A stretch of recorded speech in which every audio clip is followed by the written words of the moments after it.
Welcome to Man Does Tech, where I solve the problems you didn't even know you had. You start by switching Zbrush to color mode. Press RGB and make sure Z-Add and Z-Sub are off so you only deposit color. Choose your base color and material from the color picker. This affects how color reads on the surface. Next, confirm the model has enough resolution for PolyPaint, subdivide if needed or import a texture, and use PolyPaint from texture.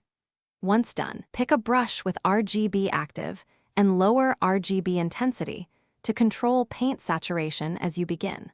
Now you move into painting. Pick a brush like Standard, Paint, or Spray and ensure RGB is on.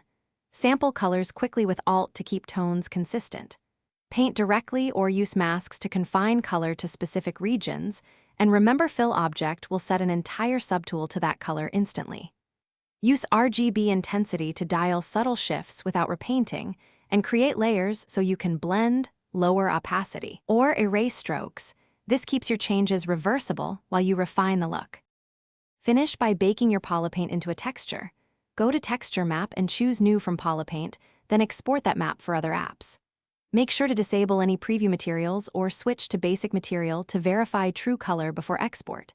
If colors look off, check the material settings, document gamma, and whether sRGB conversion is applied on export.